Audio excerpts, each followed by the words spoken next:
morning, Malacañang Press Corps and guests. Welcome sa Bangon Marawi press briefing. Today we have Assistant Secretary Marie Banag. Rocky, good morning. Ladies and gentlemen of the Malacañang Press Corps, magandang umaga. Our Ranao brothers and sisters continue to return to Marawi City, and the national and local government continues to support them in getting their lives back to normal.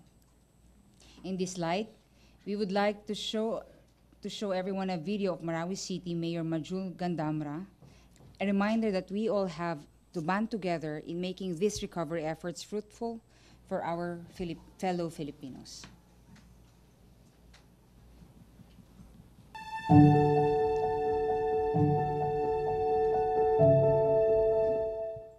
Assalamualaikum warahmatullahi wabarakatuh. Pagnin ko kola agyan ko to manaw salam makalilinta dako kapipya ginawa na mambagyan niyo mga bangsa ko sa giyang kaya piti barangan na apamana ingad katatarusan niyo kadadarpan niyo agusto mga bangsa ko sa giyang kaya Marawi City am yakambalingan iman to ulan-ulan.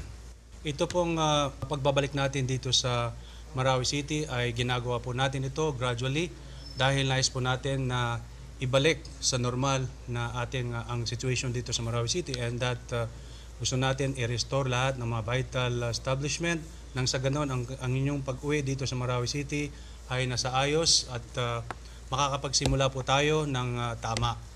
Kayo po aking mga kababayan na hindi pa po nakaka-uwi dito sa Marawi City ay sana po ay huwag po tayo mawalan ng pag-asa dahil eventually po ay makakabalik din ho tayo at ang ating gobyerno po ay patuloy ang kanilang suporta in terms of itong pagbibigay ng financial assistance and ito pong mga pagbibigay ng food assistance and non-food assistance, at patuloy rin po ang ating gobyerno ng gumagawa ng paraan nang sa ganoon matulungan nila tayo sa ating pagbangon in terms ng ating mga economic livelihood. So sana po kayong mga kababayan ko ay patuloy po tayong manalangin. Huwag ho tayong mawalan ng pag-asa sa ating gobyerno na itong nangyari sa Marawi City ay makakabangon po tayo. Tuloy-tuloy pa rin po ang ating ginagawa na ibalik natin sa normal na situation ang Marawi City. Nang sa ganon kayong aking mga kababayan ay makabalik dito. Alam po namin yung naranasan yung problema dyan ho sa iba't ibang evacuation center as well as yung mga home base po. Huwag ho kayong mag-alala sa inyong pagbabalik. Nandito po ang inyong gobyerno, ang national government, ang local government, ang different sectors na handang tumulong po sa atin. Subalit po, ang mga tulong na nabanggit ko po ay hindi po yan sapat, kundi tayo po mismo mga taga-Marawi, tayo po ay magkaroon ng sariling inisyatibo. Gawin po natin ang ating makakaya nang sa ganon ay makabangon po tayo mulit. Alam ko po na tayong mga Maranao ay very resilient at madali po tayong bumangon.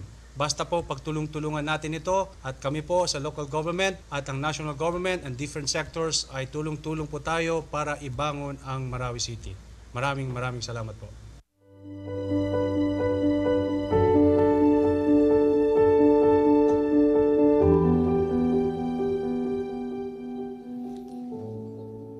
Also, we are pleased to report that as of Monday this week, another 4,159 displaced families from the 8 barangays under Cluster 3 were able to return to the city. That notches the total returnees up to 18,478 families, or 92,390 individuals, based on the records of the Marawi LGU. On the Brigada Eskwela sa Marawi, as previously announced in last week's briefing, DepEd launched Brigada Eskwela sa Marawi in 15 schools in the city, with Education Secretary Leonor Briones herself gracing the main kickoff at Amay Pakpak Central Elementary School. The department's division and regional offices in Luzon and Visayas will mobilize the resources required by the school, while the Mindanao offices will provide the manpower needed for implementation. The activity centered around volunteerism and would facilitate minor repairs on schools and cleaning of surroundings and areas. We Filipinos have always placed education at a high regard, and for many of the parents affected by the war, it would have been heartbreaking to see their children's lives be at risk at the age when they should have been finishing their studies. Fortunately, there were people like Noraida Arubinto and Alonto Arubinto, a couple who took students in for 3 days in their boarding house during the war. Their story brings a message of hope that everyone can contribute to the recovery of Marawi, and more importantly, to enduring peace. This is also a call to action for the Maranaos to continue helping each other rise from their predicament. Let us all watch this video.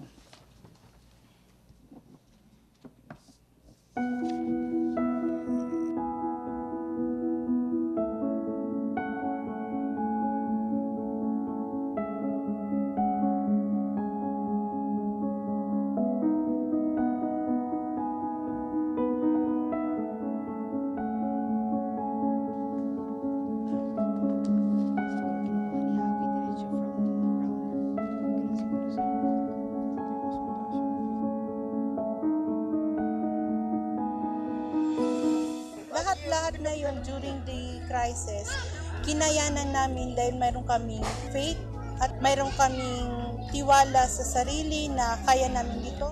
Nag-decide ako na talagang hindi kami alis dito para depensahan yung sarili namin, depensahan yung mga relatives namin, depensahan yung mga kapitbahay namin dito sa barangay.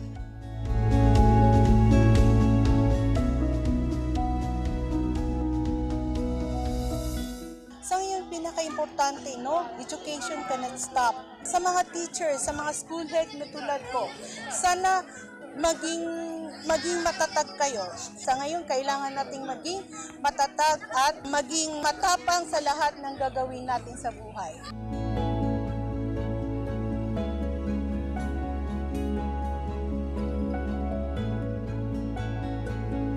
Sana po bumalik kayo sa Marawi City at gawin natin magpakatotoo tayo na gampanan natin ang bilang isang Muslim na gawin niya yung talagang sundan niya yung tenets na Islam.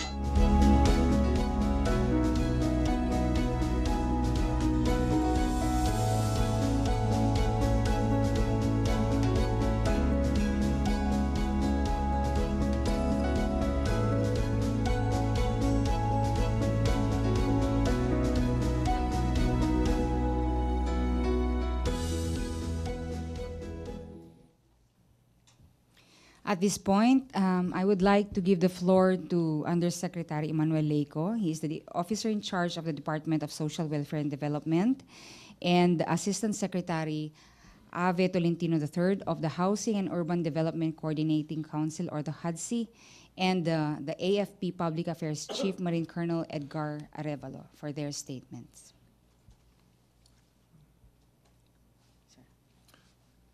Good morning. We are here today to give you updates on our recent initiatives and major developments at the Department of Social Welfare and Development.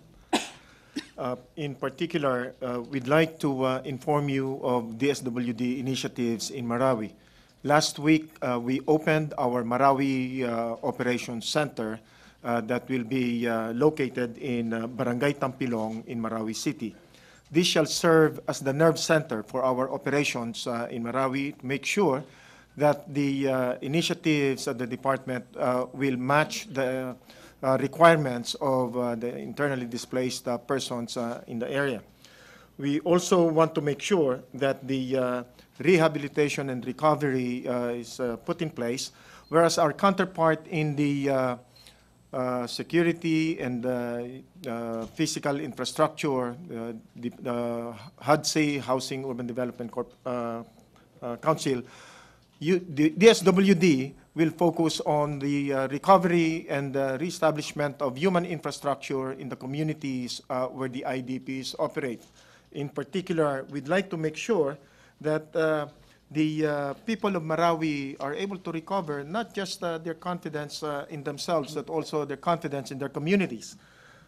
Our Operations Center will be headed by our Regional Director of Field Office 12, assisted by our Regional Director of Field Office 10, and our Undersecretary for Mindanao Affairs will be providing the oversight of our operations. We also want to inform you that DSWD has prepared a portfolio of programs in the city, particularly the 4Ps, or the Pantawid Pamilyang Pilipino. We have suspended the conditionalities that will allow them to receive funds, even if they are not attending schools or not going to health clinics or not even attending the family development sessions. We have some 12,000 households who are members of our Pantawid, and therefore we'd like to make sure that the funds are delivered to them. We also have the Sustainable Livelihood Program, and we have made modifications in such a way that SLP programs, even in evacuation centers, will already qualify for our programs. We have social pension program, we have supplementary feeding, and we have assistance to individuals in crisis program in the city. We'd like to assure the people of Marawi that DSWD, along with other government agencies, will stand ready to address their needs. In particular, DSWD, like I said earlier, will focus on bringing back, recovering, reestablishing the human infrastructure that was very much affected during the conflict in Marawi City. Thank you.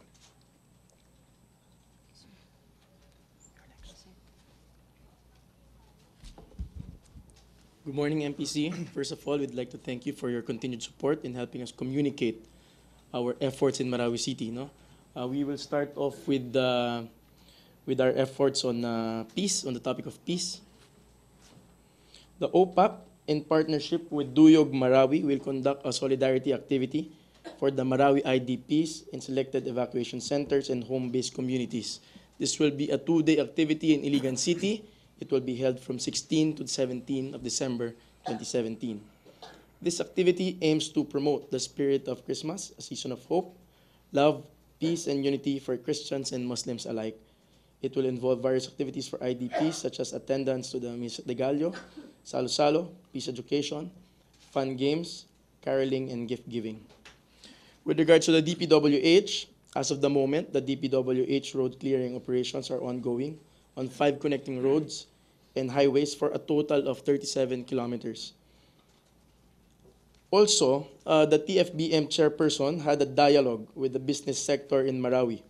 We believe that it's very crucial for us to partner with our Maranao brothers and sisters who are known to be very resilient, no?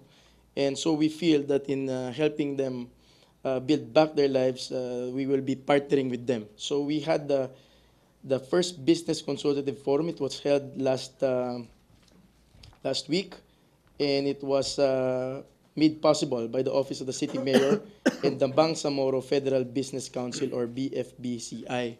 We would like to note that this is not the first dialogue. We've had several dialogue. It is a continuing dialogue, and we feel that the continuous dialogue with our brothers and sisters from Maranao will help us build Marawi faster and better.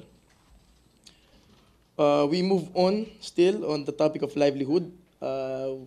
We'd like to share our efforts of the DTI, and we would like to encourage everyone to visit DTI Bangon Marawi product store, which is located in Makati. It will be open until the 29th of December, wherein the products made by the IDPs from different evacuation centers and those who are home-based here in Metro Manila are made available. Also, join us in celebrating the creativity of our Maranao brothers and sisters while doing your holiday shopping with a cause. The store is open from 9 a.m. to 6 p.m. Mondays to Fridays. It features Maranao products such as brasswares, wooden furniture, wearables, Maranao woven products, jewelry, fashion accessories, and Maranao native delicacies. As of December 12, their total sales has hit 311,685. So we hope that we can communicate this to our kababayans and really make the Bangon Marawi product store very successful.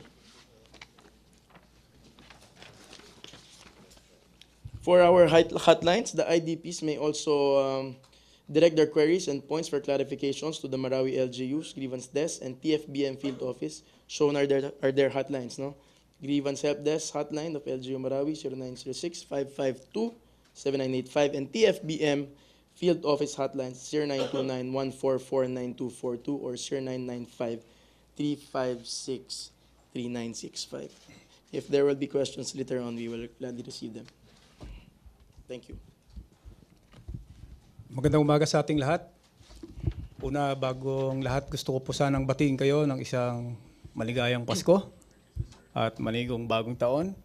While on that note, ang inyo pong AFP, katuwang ang iba't ibang ahensya ng ating pamahalaan ay hindi hihinto ngayong Pasko sa kanilang patuloy na pagtulong upang maibangon nating sama-sama ang Marawi.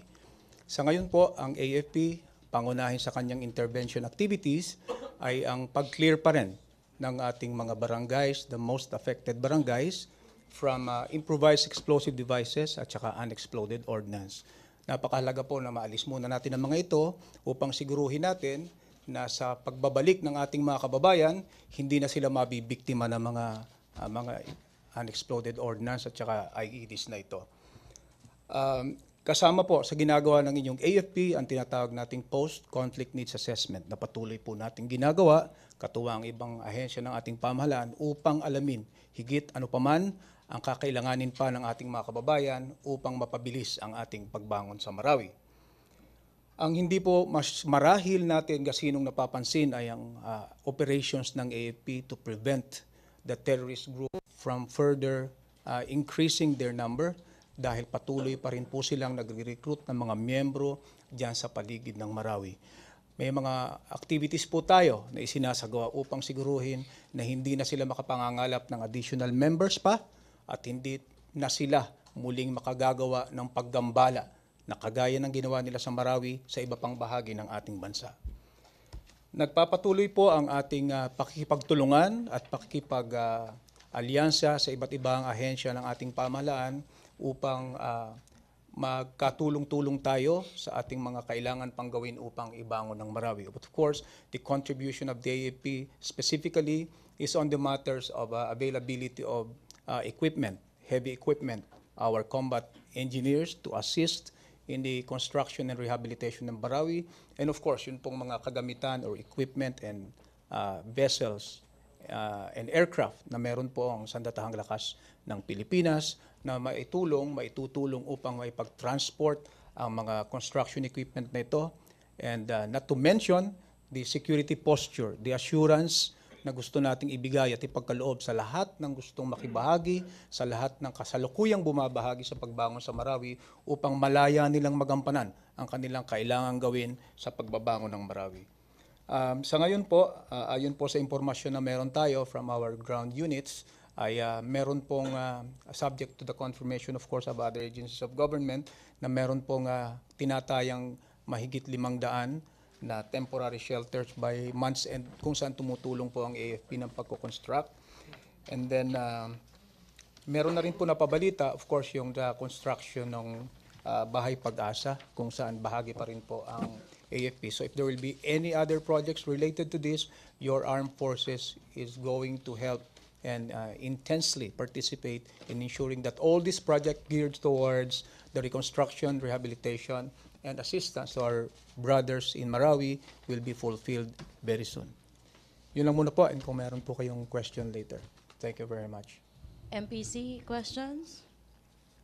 Pia Gutierrez? Microphone, Alan. Hi, sir. Good morning. Kay Sir Arevalo po. Sir, could you tell us more about the recruitment activities? Is it being made by remnants of the Maute group or iba pa pong grupo ito? Thank you. Ang recruitment na namomonitor natin ay ang buhat sa mga remnants ng Maute ISIS group.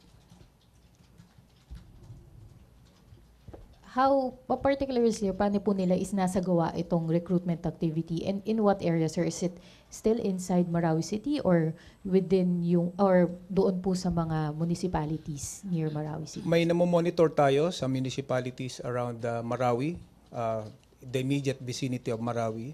Dito natin nakikita yung nag-intensify pa rin sila in the sense na hindi sila umihinto sa kanilang ginagawang recruitment, patuloy na pagkumbinsi na sumali sa kanilang hanay.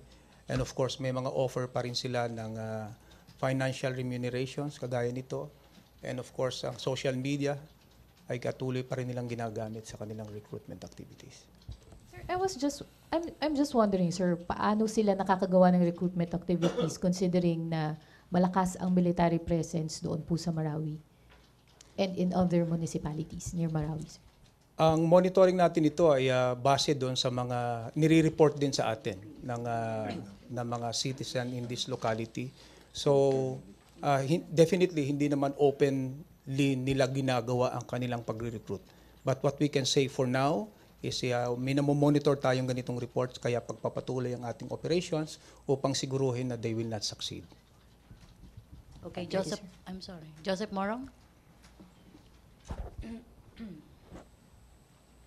Sir, how long have you been monitoring the recruitment process, recruitment activity? Since noong matapos yung Marawi, since Marawi was liberated. And since then, we have just been monitoring and not arresting anybody. So far, may mga monitor tayo. I cannot just divulge to you whether there are arrests being made about these recruitment activities. But what we can say for now, meron pa ring recruitment activities na nangyayari, and this is what we are seeking to prevent. But no arrests have been made yet?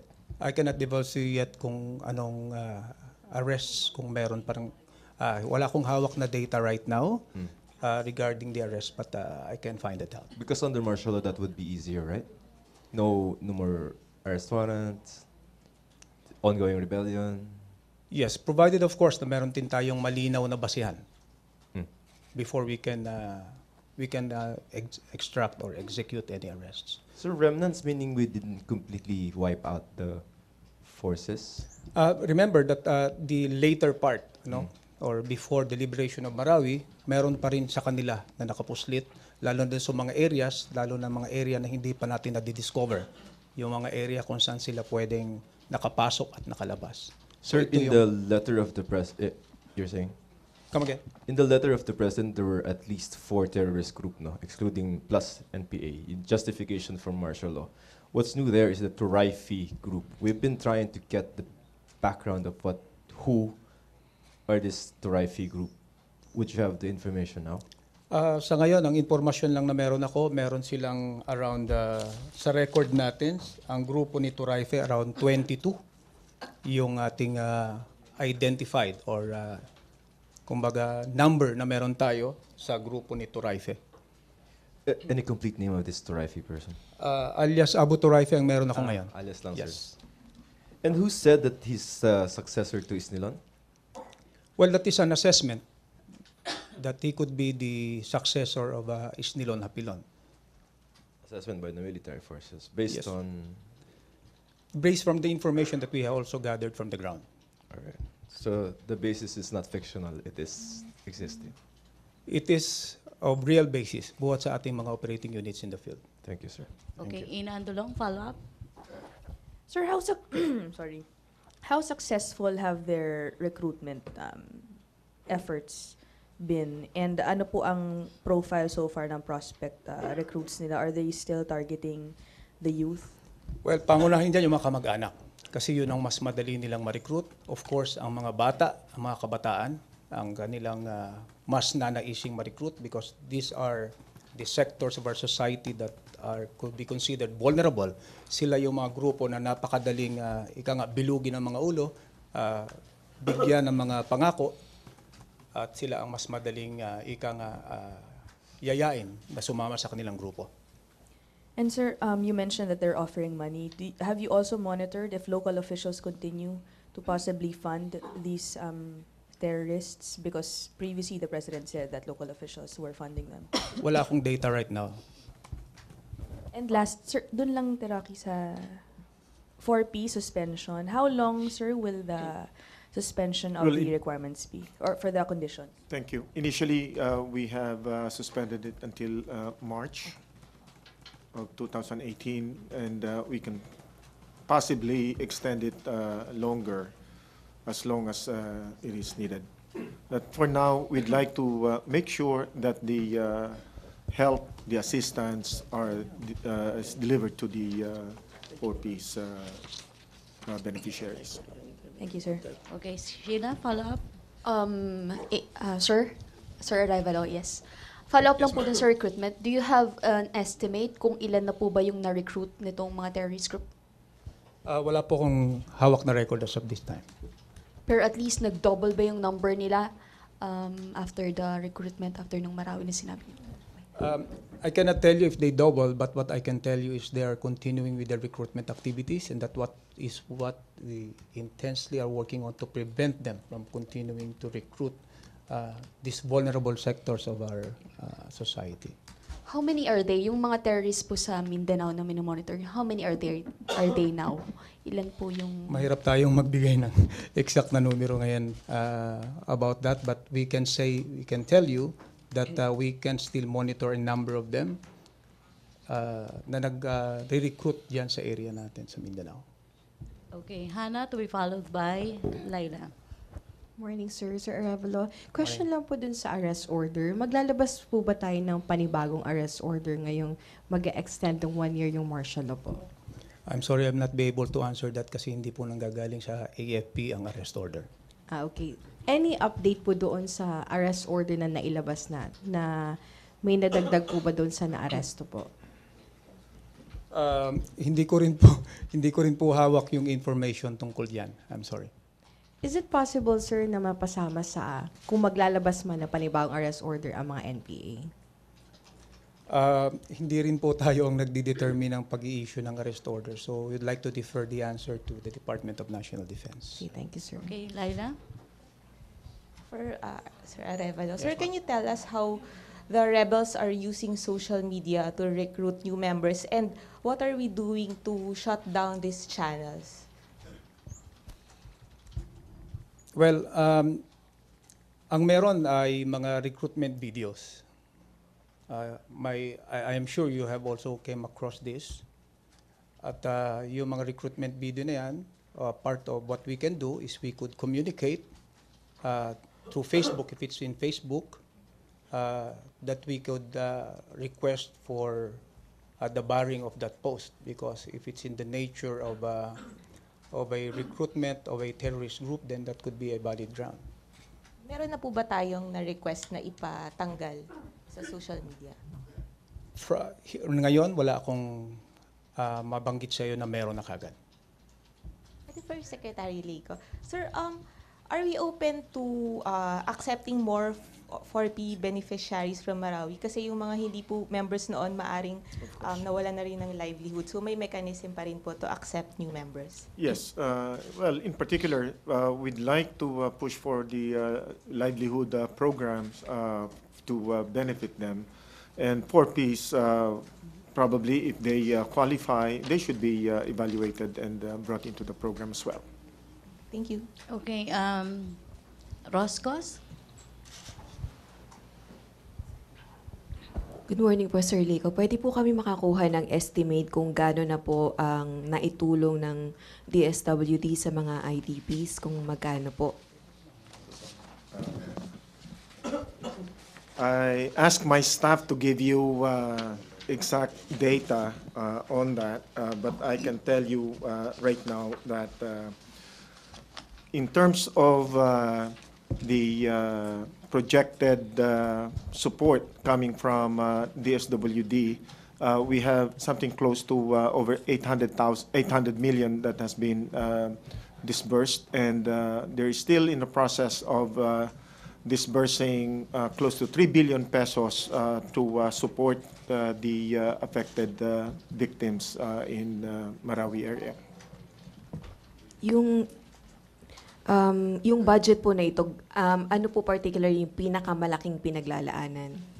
Ang malaking pinaglalaanan dito ay ang pagkain at mga pangunahing pangangailangan ng ating mga mamamayan doon sa lugar na yon. Ang isa pong malaking bahagi ng tulong na binibigay ng DSWD ay yung mga nasa evacuation centers. Meron pong mga food items, non-food items, mga pangangailangan na kailangan tustusan agad ng DSWD sa lalong madaling panahon. Kay Sir Arevalo po, Sir, ano po yung particular actions ng AFP to counter the recruitment ng Maute remnants?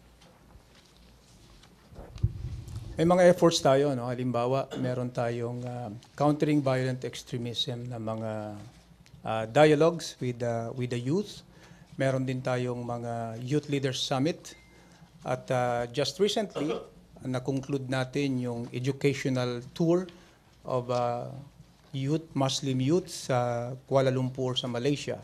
Ang objective ng lahat ng ito ay bigyan ng pagkakataon ng ating mga kababayan, lalo na ang mga kabataan, na ma-realize nila kung ano ang what is extremism, how is recruitment being done by these extremists.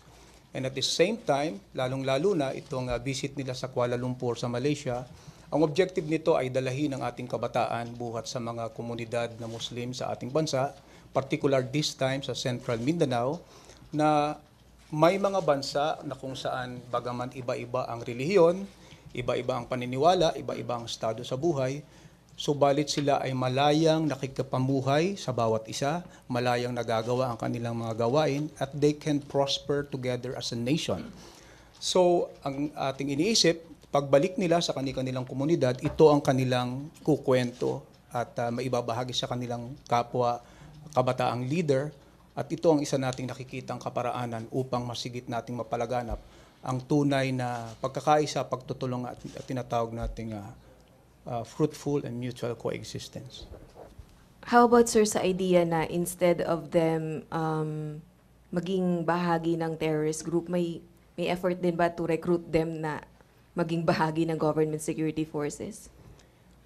Hindi direktang activity yon na pwede nating sabihin na yun ang primary reason, but it could be one of the reasons or the motivations na pwede lang sumama sa Armed Forces of the Philippines. Sapagkat alam naman natin, the AFP is a volunteer organization. What we would like to do is for them to join the Armed Forces of the Philippines because they would like to serve our country. And they would like to join the Armed Forces of the Philippines because they have consider it as a calling. At hindi na siguro natin kailangang bigyang diin pa, subalit ang patuloy na pagganda ng imahe ng Armed Forces of the Philippines sa mata ng ating mga mamamayan at ating mga kabataan, not to mention yung patuloy na paglaki ng sweldo ng ating mga sundalo ay siguradong malaking bagay na makapagkukumbinsi sa kanila altogether to join the Armed Forces of the Philippines and forget the possibility of joining the cause of the violent extremists or the rebels, as you were saying. Thank you. Okay, Lenesca, microphone. Thank you. Good morning, sir. Good morning po. Sir, follow-up lang po about there are sectors accusing the military of committing abuses during the implementation of martial law and fearing of same incidents with the continuation of the martial law for the next year. I would just like to get an update on your in case you are investigating your ranks about it. I would just like to get an update. Has there been any findings of abuses? And what is the military doing to address this? Sa ngayon po, binabanggit natin, patuloy pa rin po tayo naghihintay ng mga formal na reklamo. Ang meron pong naririnig natin ngayon are allegations, at sabi na po natin, in the spirit of due process, we are waiting for those formal complaints. At well, again, in the spirit of due process, kailangan din po nating imbestigahan at marinig yung panig kung sino man po itong irereklamong sundalo. Matibay po, consistent tayo sa ating paninindigan that the AFP as a matured and professional organization will not allow these violations of human rights na mangyari or gawin ng ating mga tauhan. Mahigpit po ang tagubili ng ating pamunuan ng AFP ni General Ray Leonardo Guerrero, ang ating AFP Chief of Staff, na sa pagtupad namin ng aming mga tungkulin, lalong-lalo na sa ating pagpapatupad ng martial law, dapat po ay kikilalanin natin ang karapatang pantao at ang international humanitarian law. At yun po ang kasalukuyan at patuloy nating ginagawa. Meron po tayong Human Rights Office at offices sa buong unit ng AFP hanggang sa forward units natin. na magbibigay po ng isang conducive environment para sa ating mga kababayan na kung meron po silang reklamo ay pwede po nilang ihatid at ihain dito at masisiguro po natin sa ating mga kababayan na gagawin po natin ang karampatang hakbang kagaya ng pag-iimbestiga at kung merong mapatutunayan ng kasala ay atin pong lalapatan ng karampatang parusa. Okay, last question. Okay. Follow-up lang, sir. Parang, is the military considering investigating their ranks without necessarily waiting for a complaint? Opo, Like a proactive approach. Opo. So, have you done that? Opo. Do we need a complaint? Kasi, syempre, these people have been devastated by the Marawi siege. So, they may not, I suppose they don't have the physical energy to go to court battles or even administrative complaints. So, would you consider being proactive and initiating investigation without complaints? Definitely po, we are doing that motu proprio. Kaya lang po, ang tanong niyo po kasi sa akin kanina kung anong ginagawa namin doon sa mga reklamo. So I'm reacting to the complaints that we needed a formal complaint as basis in the spirit of due process. But that doesn't mean though na ang AFP po ay uupo na lamang at hihintayin kung merong reklamo. Even among our ranks, ang atin pong mga sundalo, kasama na po doon yung binanggit ko kanina, na lahat po tayo are educated and informed about human rights and international humanitarian law, that we must be advocates in this particular regard. So kung meron po tayong kasamahan na nakakita na any one of us committed these violations, those could already be initial information made that could be made basis of a investigation and prosecution sa ating mga kasamahan. Okay, thank you. Thank you. Sir. Salamat. Last two questions, Alvin and then Pia. Colonel Revolo, magandang umaga po. Morning, Alvin. Sir, nabanggit ko kanina na yung sa recruitment may money involved. Sir, may na-monitor po ba kayo na may funding galing sa labas ng bansa? Wala akong pwedeng mabanggit specifically na galing sa ibang bansa. But what I can tell you is meron silang ino-offer na cash. But yun nga, it's about recruitment. Hindi, ito yung tipo na baka pinangako pero hindi naman nila kayang tuparin. Sir, magkano yung money involved, sir? It varies eh. Wala tayong specific amount. And kagaya nga na sinabi ko kanina, these are offers. Okay, Attorney Tolentino. Sir, mamimit po ba yung target na before December 25, makaka-transfer na po yung mga IDPs sa transitional shelter bago magpasko? Based dun sa ating report ng NHA dated 12 December, we have 673 transitional shelters dun sa ating barangay Sagunsongan in various stages of completion. 309 of these units are substantially completed. Ang target po natin medyo nausog, December 27, 2017 po ang ating pong target na mag-deliver ng first 500 transitional shelters. Ngayon, naintindihan ho natin na mas malaki ho yung demand kaysa dun sa unang batch na ating maibibigay. Ito pong ating barangay Sagunsongan, 1,100 ang mabibigay nito. Pero yung first batch, 500 lamang. So nagkaroon po ng kasunduan doon po sa ating TWG on beneficiary selection, doon po sa Iligan. Nagkaroon pong kasunduan na ang magiging eligible po para dito sa first batch ay yung IDP residents of Marawi City from the most affected areas who are willing to return and at the same time willing to stay in the transitional shelters. Yun po ang ating uunahin. At doon po sa prioritization natin, mag-allocate po tayo out of the initial 500, 70% po sana uunahin natin doon sa mga families who are found in evacuation centers. The idea is, as we continue to build transitional shelters, mawawala po yung congestion natin doon sa ating evacuation centers. So yun po ang ating idea and gusto ko lang po din ibalita na ito pong ating pagtatayo ho ng pabahay dun sa transitional shelter. Hindi lang po namin tinutukan yung pagtatayo ng struktura. Atin po nilagyan ito na maayos na kalsada. Atin po nilagyan ito ng septic tank bawat isang bahay. Nilagyan din po natin ng toilet and bath at saka may sink. Dahil po nilagyan ho natin ito ng deep well, yung lugar na ito, at nilagyan ho natin ito ng water reservoir. So patuloy po ang drilling doon. Meanwhile, yung pong tangke ay ready na. At yun po, ikinakabit sa tubo para po magkakaroon tayong level 3 connection, meaning when you open your faucet in your house, may lalabas pong tubig. So yun po ang ating plano, and hopefully we're able to turn over nga ito by December 27, 2017. Okay, last question, Pia Gutierrez.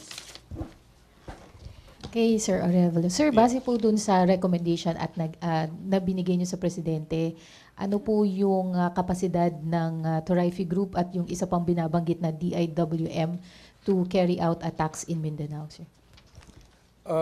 Sa ngayon, pardon me, but I think it's already moot and academic for us to discuss. But ang pwede nating sabihin dito ay yung terrorist activity nila, yung recruitment activity na rin nila. Marami na tayong reported. Just like last week, nagkaroon sila ng attack on a police department, police station. And yung ating mga sundalo ay nag-reinforce kung saan 7 Marines yung wounded dito. Of course, yung threat pa rin na patuloy nilang pinopose sa ating mga communities. Aside from yung mga attacks, sir, ano po yung parang in terms of numbers nila, yung mga arms na meron po sila, and also siguro yung overall capability nila, sir, is it such a big a threat na kailangan na mag-declare ng martial law in Mindanao? Kasi you mentioned yung Torayfi is only 22 members lang identified, sir.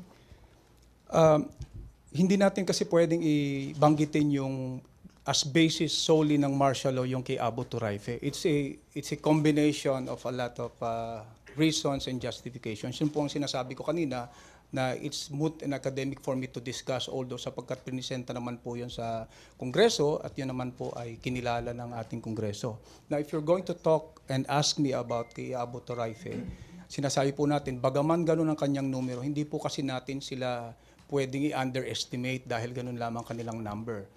Maybe the 22 is what we could mention with certainty or report with certainty yung kanilang number, pero yung kanilang ability to recruit, yung kanilang mobility, yung arms na meron sila, at yung capability pa nila na mag-conduct ng terrorist activity, hindi naman po kailangan maging marami para magpasabog ka ng isang vital installation or vital institution o mga lugar kung saan maraming tao. Hindi naman po natin kailangan maging napakarami. But then, the point we're saying is they are capable, among other reasons na na-cite for the extension of martial law, kasama po sila sa itinuturing nating malaking banta sapagkat ang grupo po ni Abu Torayfi ay may leaning towards extremism. What about the DIWM, sir? What do you mean, what about the DI? Itong, sir, yung Dawatul Islamiyah. Yan din po. It's a terrorist extremist group din na kapareho rin ng grupo ng Daesh-inspired group and like the Mauti ISIS group. Okay, Joseph, sorry, at may dalawa pa pala. Joseph Morong, and then may other issues si Rosa Licos. I think, sir, the question earlier was the ability to carry out the threats. The only time it becomes moot is that if they can no longer carry out the threat. Did you mean that it's moot because Congress believed it anyway as a basis? No, ang ibig ko pong sabihin ay na-state naman na-enumerate na po natin yung mga reasons. Yes. Ngayon ang binabanggit, ang tinatanong po sa akin, if it's specifically kay Abu Torayfi, yun po yung sinasagot natin na kung are they not able to, are they not capable of posing a threat kung 22 lamang sila. So yun po yung sinasagot natin kanina na hindi naman po porke 22 lamang sila or yun ang ating sinasabing number ngayon, yun lang talaga sila or they are not capable of growing or recruiting. Okay. Okay, last question, Rosa Licos. Microphone, please.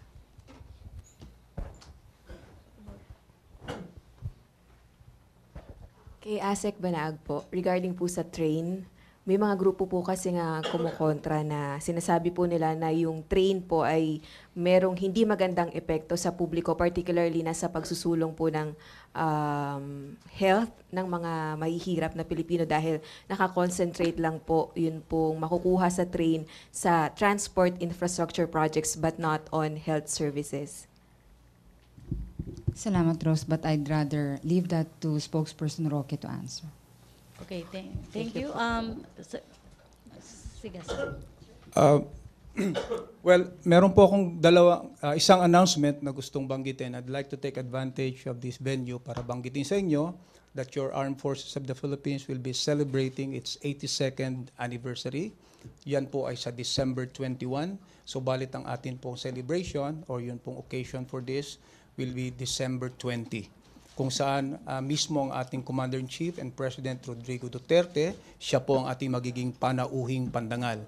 This year's theme po is protecting the people, securing the state. So before this, nagkaroon po tayo ng napakaraming mga pre-anniversary activities at di ko na po ito isa-isahin. Ang isa pong importanteng gusto namin banggitin sa inyo ay meron po tayong mga awardees na ating pararangalan sa mismong araw. Siyam po dito ay sundalo, 3 ay civilians. Sa hapon po natin ito gagawin. Sa umaga naman po, meron po tayong Kapayapaan Awards kung saan bibigyan pagkilala naman po natin at award yung mga different individuals, institutions, and organizations that have helped the Armed Forces of the Philippines accomplish its mission for the year. At ang isa pa po na bago sa ating magiging pagdiriwang ay ang i-inaugurate po natin itong tinatawag na Red Rose Pin. Ito po ay isang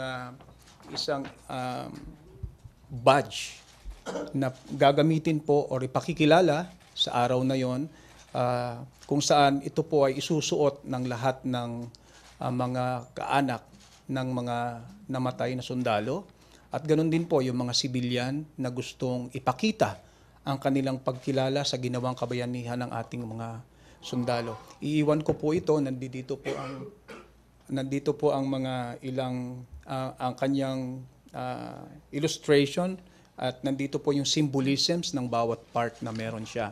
So meron ang una pong ang mga unang pins po na ilalabas natin ay ipamimigay natin sa December 20 sa hapon. So in-expect po natin na yung ating mga bisita na kaanak ng mga tatanggap ng parangal na namatay sa mga labanan ay sila ang unang-unang magsusuot nito. At hindi lang yan para sa December 20, kundi every time na meron po tayong pagtitipon sapagkat ang naisin po ng pin na ito ay sa tuwi-tuwi na ipaalala sa ating mga kababayan at sa mga kaanak ng namatay na mga bayaning ito ang naging sakripisyo at pag-aalay ng buhay ng ating mga kawal para sa bayan. Salamat po. Thank you, AFP spokesperson Arevalo. Can we have now DSWD Secretary Leco? Thank you. I'd like to update you, give you some information on the preparations being made by DSWD for the storm or Duha. But before I do that, I just want to update you that the SLP waiver of conditionalities to extend up to the end of 2018 has been approved. So conditionalities for Pantawid families have already been waived for the rest of 2018. Okay. Now, going to the tropical storm Urduha, we have already activated the disaster response cluster. It's expected to make a landfall over eastern Samar, and the estimated rainfall amount is from moderate to heavy with a 400-kilometer diameter of the tropical storm. Now, in terms of the preparations being made by the SWD, we have already a stockpile of about 368,000 family food packs amounting to 123 million pesos, and available food and non-food items amounting to 393 million pesos.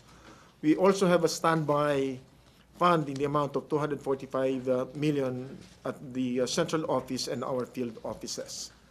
I think for now, that's all we can share with you. We'll continue to monitor the movement of the storm, and we will respond accordingly. Thank you very much. Okay, thank you, Secretary Leco. Assistant Secretary Banaad. Maraming salamat po sa ating mga guests. And from us here in Metro Manila, to all our IDPs and our fellow Filipinos affected by conflict, kasama po ninyo ang gobyerno to sa inyong pagbangon. Maligayang Pasko po. Okay, thank you. Thank you, Secretary Leiko. Thank you, Assistant Secretary Banaag. Thank you, AFP Spokesperson Arevalo. And thank you, Secretary General Tolentino. Thank you, Malacañang Press Corps. Back to our main studio sa Radyo Pilipinas and People's Television.